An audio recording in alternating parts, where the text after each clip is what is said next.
And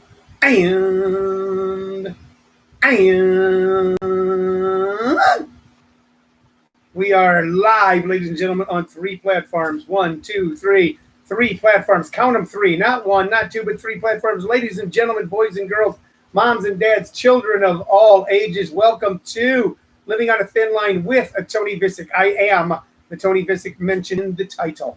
We come to you every day at 2 p.m. our time, which currently is Pacific time.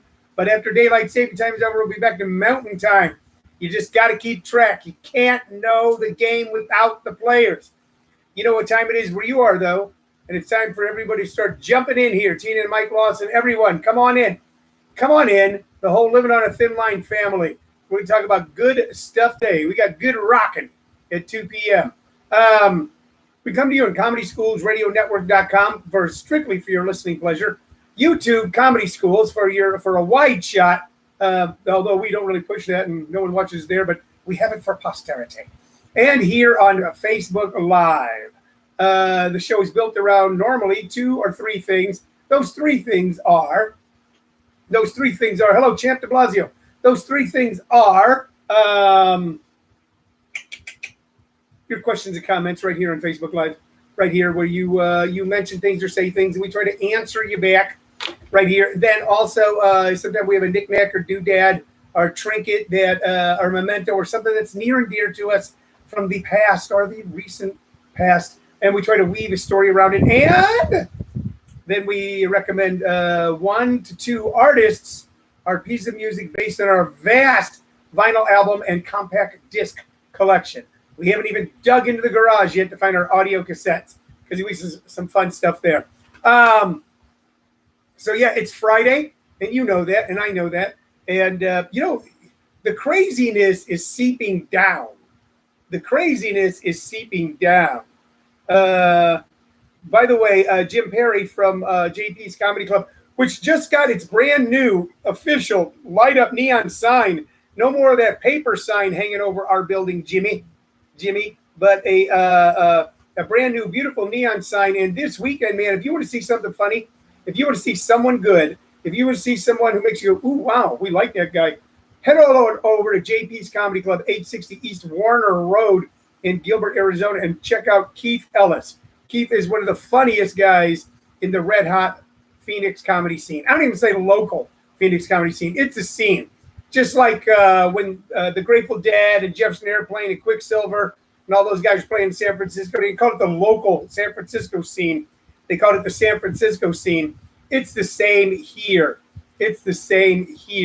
A lot of what I see going on here is my good friend Argus Hamilton is featured somewhat on a documentary that's on Showtime right now. That's the history of the Comedy Store. I see so many old friends on there. The Comedy Store means a lot to me, although I didn't spend much time there. But one of my dearest friends from before comedy and all the way through till now, Argus Hamilton's on it. And the energy and excitement that was there in the mid and late 70s, a lot of that I think that we have here in the Phoenix comedy scene. I really do. We don't have a central club like the Comedy Store, the Improv, that is dedicated to the development strictly of artists. But JP's Comedy Club comes closest to it because of the number of open mic nights that Jim does and our dedication right now to strictly using headliners who live in the greater Arizona area. There are so many great national headliners that live in the greater Arizona area. They travel over the country. They do television. They do all this stuff. But they live here as opposed to Hollywood or a 3-story walk up in Times Square. I'm talking about myself when I lived in Times Square.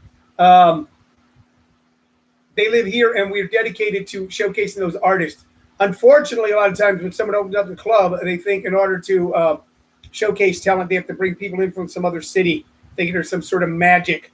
And yeah, of course, we'll bring people in from other cities. And of course, there'll be magic. But we've got so many great ones here. Keith Ellis, 2 more shows tonight. 2 shows Saturday, 7 and 9. For tickets, go to jpscomedyclub.com.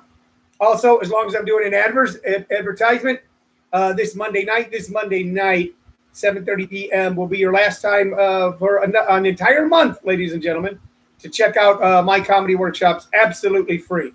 Come on over to JP's Comedy Club this Monday night at 7:30. and I'll be doing a free audit of my stand-up comedy workshops. No hard sell, no big push. We lay out the program, then it's up to you. Okay, back to what I was talking about. The weirdness is seeping down. The weirdness is truly seeping down. So a couple of years ago, I decided to run for a seat on the board of directors of my homeowner association. I really like where I live. It's a really beautiful place with nice homes. They're affordable and they're nice. And there were some things going on in the community that I thought could be better, and I ran and I won. And since I've been on this board, we've made an incredible amount of improvements to the community. What we haven't done is go after every single homeowner all the time, nonstop, to the point of driving them to distraction, which is what most homeowners associations do. We have made it a wonderful, beautiful place to live. And for that, I am being killed on social media. Killed on social media. I got a guy calling me a cockroach. I got a guy kind of lying about me, and saying I said things I didn't say. They want to get rid of this entire board, which is made up of at least two people who, if this community loses them, they lose valuable people. And we've got we got south of 2,000 homes, but we've got about 1,800 homes. We got 44 to 50 acres of green space. We've got all these wonderful amenities, and we're being attacked for improving them and trying to improve people's lives. We're being attacked because we're not going after people and waiting outside of their house and seeing if they leave their trash can out 1 minute longer than they're supposed to. We're being attacked because if someone's walking down the street and kicks gravel onto the sidewalk in someone's home and they don't run out and notice it right away, then we don't fine them or put a violation on them. We're being attacked for that. And it's weird because it's a homeowners association. It's a voluntary thing. I almost didn't run this time. I told my wife, I go, you know what? I'm thinking about maybe we got the new club in Gilbert. We got all these good things going on. Maybe I just won't run this time. And I was kind of talked into it. And I thought, okay, all right, I'll put in 2 more years, finish what we did, get a public restroom in the park. Giant park, no public restroom. Old people up there have to cut their walk short. Kids playing, have to run home. Parents with their kids have to run home. Someone has a picnic there. There's no restroom. We're going to put a public restroom in. People have lost their minds over that. They have lost their minds over that. And so much of it is personal. They didn't all hate me, but they hated people I like, and now they hate me too. Go to Maricopa Meadows Community on Facebook to see a lot of the vileness is being hitched our way. So I was explaining to my daughter, she goes, well, that must hurt you. And I go, yeah, it hurts. It hurts whenever you see horrible things about yourself in print. It hurts when you see lies, but I've had it. There was the now infamous legendary New Times article in 2005 or 2006 where a club owner attacked me and said that I was a racist, misogynist, and homophobic. Everybody who knew me laughed like hell. And they go, is he talking about Tony? Wow, he must have made up a Tony. I've had competitors go after me on Facebook, and not because of anything particularly that I did, but each and every one of them have either gone out of business or were fired because if you've got that kind of poisoning your soul, you might be able to infect a lot of people for a while, but eventually it'll come back at you. So I've outlasted all my competitors, and I'll outlast these good folks too. But if you want to see some of the horrible things that are being said about us, go to Maricopa Meadows Community, to that Facebook page, and you'll be those of you that know me will be surprised by what you see. And I'm going, why did I put myself through this? You know, it's a nice day. You know, I get a nice house. You know, I love my wife. I got everything I want here. You know, my daughter's coming to visit today. But you do it because it's the right thing to do. You do it because it's the right thing to do. Okie doke. Haven't watched the news a lot. I saw some of, I didn't really catch Joe Biden or Donald Trump's town halls. Here's the thing, though, and I'm going to get off that. I got 2 great pieces of music to share with you today. There was supposed to be a debate. Donald Trump got COVID. Because he got COVID, the debate commission said they wanted it to be virtual. Donald Trump said, no, I won't. Joe Biden said, fine, I'll just do a town hall on my own on that particular night. And so he did on ABC. Meanwhile, Donald Trump goes, I'm better. I'm whole. I'm cured. It's a miracle. And then he calls NBC and goes, I want to do a town hall exactly when Joe Biden is. So Donald Trump does a town hall on NBC. NBC. Samantha Guthrie is the moderator. And it's the first time in forever that Donald Trump wasn't able to control the nature of the debate because he wasn't on Fox News or something. He gets his ass handed to him. And then he complains. What did he think was going to happen if he went on NBC? And that he was going to be asked hard questions by somebody who wasn't a sycophant. Crazy times, ladies and gentlemen. Crazy times indeed. Crazy times indeed.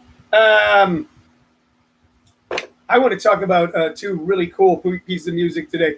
We're going to go a little short today because I got to go to the airport and get my daughter. But we're going to talk about someone here that you don't know. And just to talk about how fleeting fame is. You know, I talk to a lot of the young artists that I work with. And now I'm an old enough artist that I've known. I know many old artists. I've lived long enough to see people who had great fortune and fame lose that fortune or see that fame slip away or even to pass away. This album's like one of those weird albums I find and I pick up. And it's a pretty cool cover. Okay, and I can't tell you where I got it. Some record store somewhere. And it's called Where Blues of the 20s #1, 1924 to 1929. And man, if you want to hear rock and roll being birthed, if you want to hear the music that you love, Robert Mata says, didn't he say COVID made home 20% stronger? I'm not quite sure what you typed, Robert, but I agree. But if you want to hear, I don't know if you've ever seen a baby being born. I haven't. But I've been close. I showed up, the closest I ever came is when our grandson Sullivan was born. Showed up like an hour later. And man, they look pretty darn new. But I know a lot of you have actually either given birth or have witnessed the birth.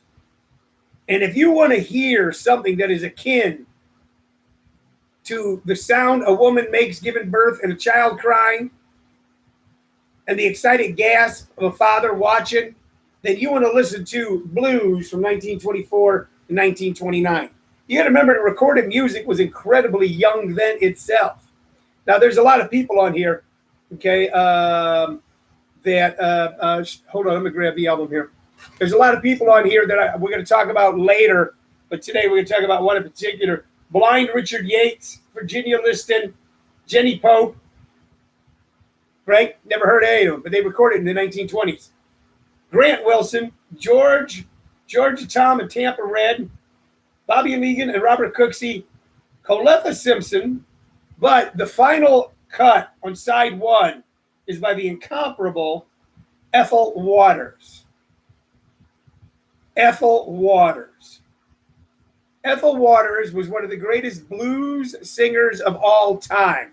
Not only was she a great blues singer, she was an important person in the history of 20th century America. We're talking about a black woman who was married at the age of 13 that went on to be the very first black woman on television way back in 1939.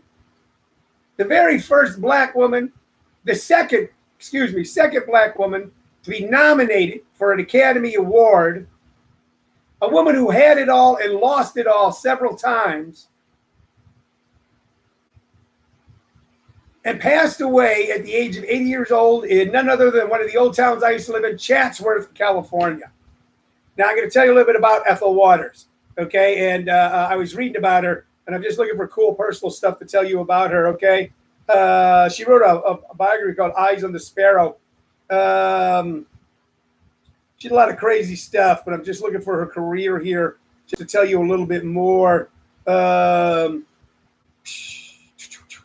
She worked at the Cotton Club. She toured with Bessie Smith. She was a big Broadway star. Kirk Nervous has ever heard of Ma Rainey, great African-American blues singer, vintage 1920s. Yeah, sure. And then the subject of the musical on Broadway a number of years back, Ma Rainey's Big Black Bottom. What else did she do so important? She became the first African-American woman to host her own television show before the debut of Nat King Cole in 1956. And she was nominated for Academy Award for Best Supporting Actress for the film Pinky. Now, the film Pinky is so cool. If you ever get a chance and you're flipping around late at night and you see that the movie Pinky is on, Pinky is about a white girl trying to pass for black in the South, and was directed by the incomparable Elia Kazan, a very complex and complicated man, the same man who directed Streetcar Named Desire and On the Waterfront. Okay, one of the great American artists of the 20th century. So Ethel Waters did it all and then lost it all. And then by walking in at 61 years of age to a Billy Graham crusade and singing and in finding Jesus, had her career and, if you believe her soul, resurrected. So I'm trying to look here at some of the songs that she did that you would already know. Yeah. You know, one of those people in the 50s, man, the IRS went after everybody. They went after back taxes. She had a big hit in 1925 with Sweet Georgia Brown. If you know the Harlem Globetrotters, that's their theme song. She had a big hit in 1927 with Am I Blue, a song that I really love. Am I Blue? You be too.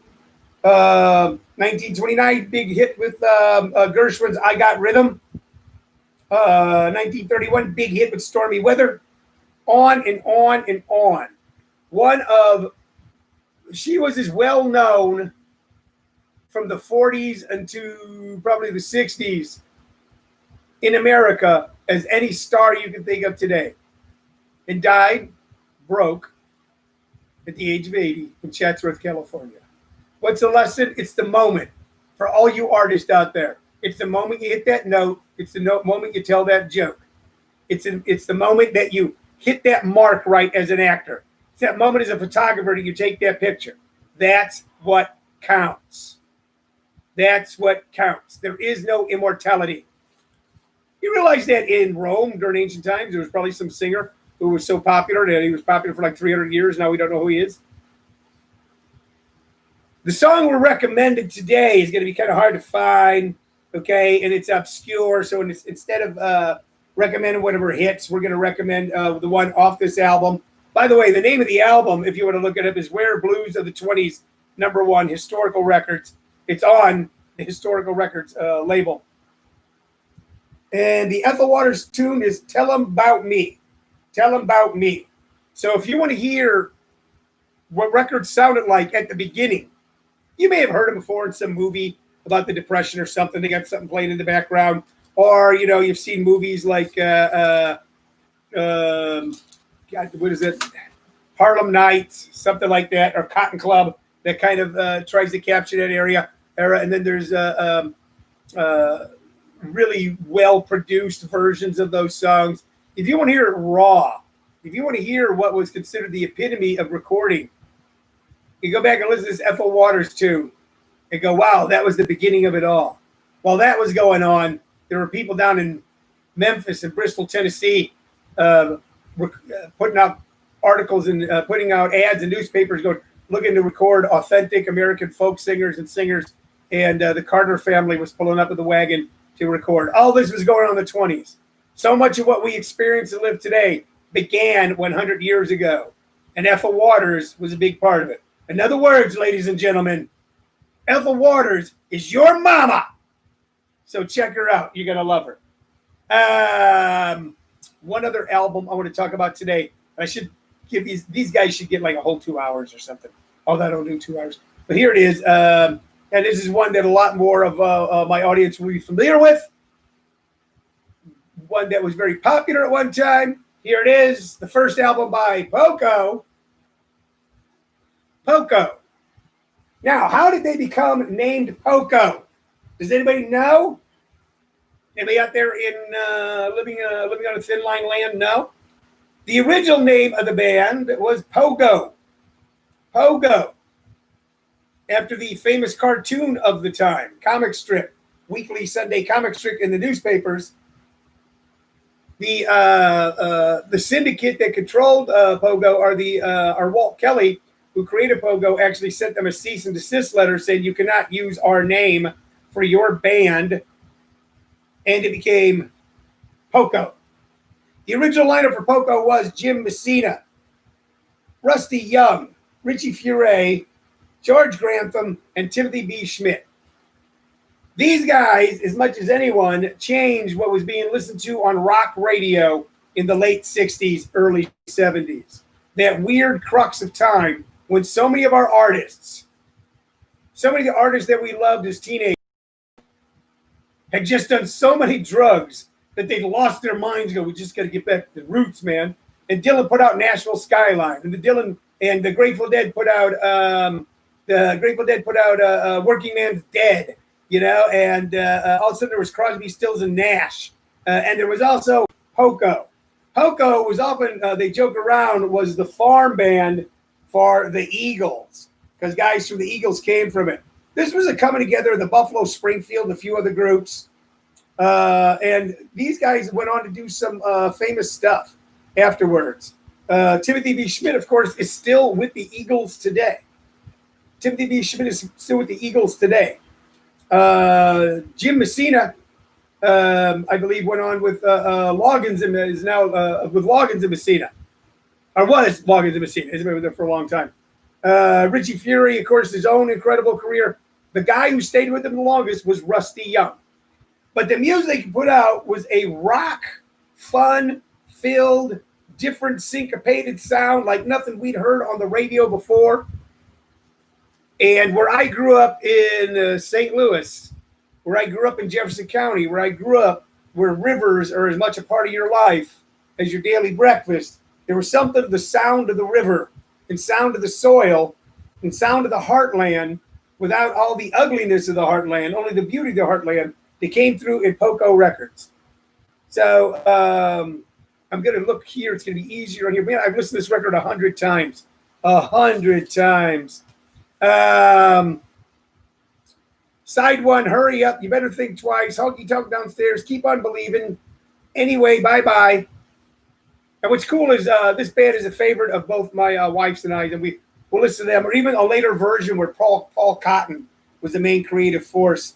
Don't Let It Pass By, Nobody's Fool, El Tanto de Nadie Regresa, and those are the songs on this first album. And the song that blasted out of the radio when I was 14, 15 or so, that made you go, wow, there's something else going on in rock music, was You Better Think Twice. Don't you think, Cheryl, of all of these, that would be the one to recommend? So if you knew Poco and you love Poco, and I must have seen Poco 10 times, because oftentimes they were the opening act for a bigger band, or they were in town on their own. And I particularly like the Paul Cotton version. That's probably when I started seeing them, because this lineup didn't last long.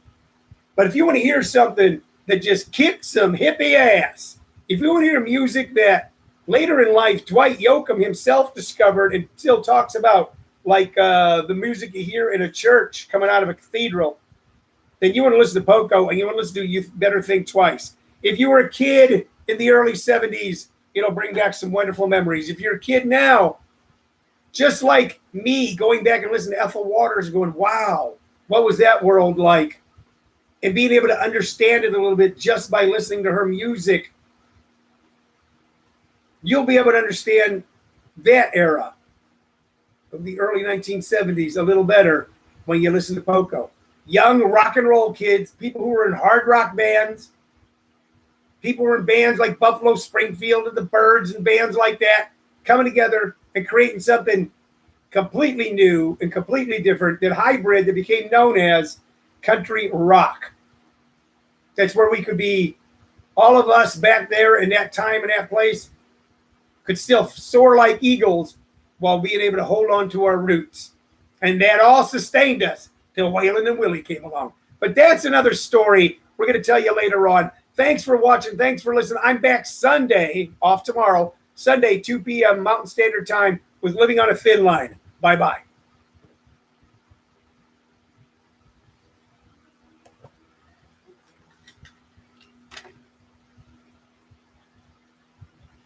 is he? I don't know. In time, my memory will haunt you.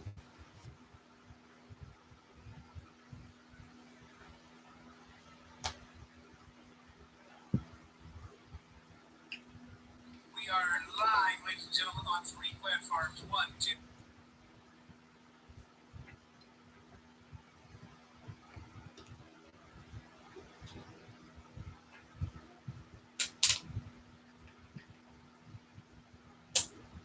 What time do you have to be up there?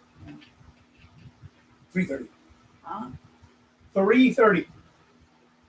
Well, I gotta leave too, so when we both leave, well, I should leave earlier because You should leave now. I have to get gas.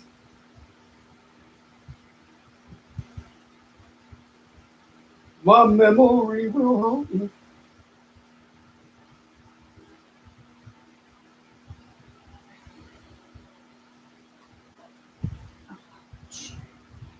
You'll have to help me with me, but give me a minute.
He's not moving.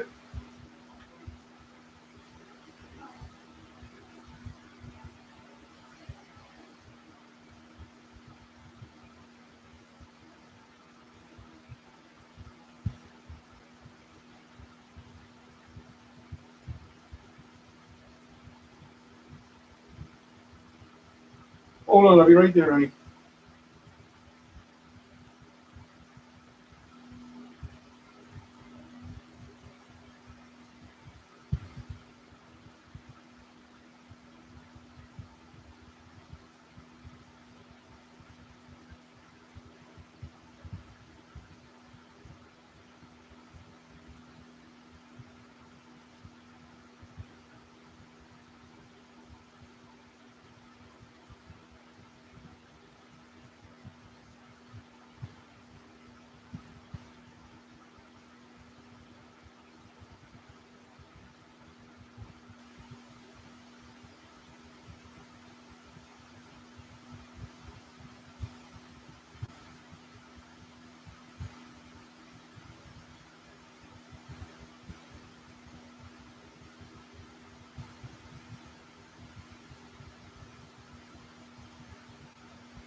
My memory will haunt you.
Fuck me.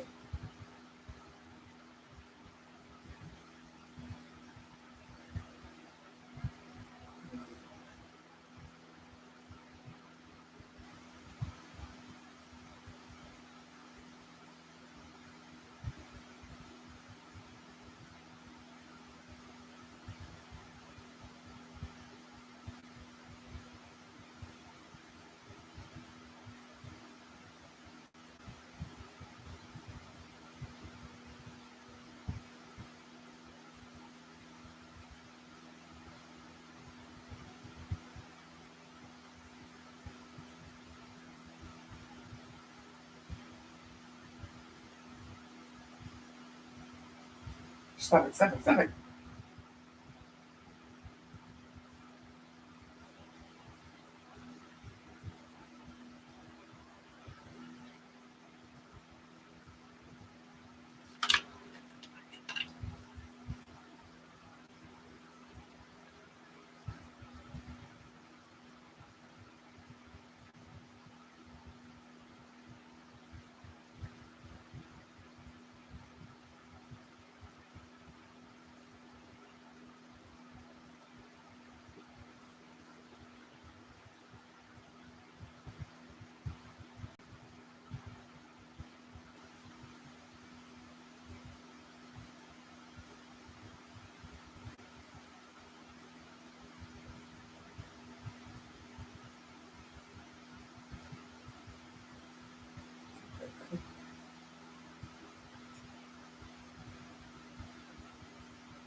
Mm.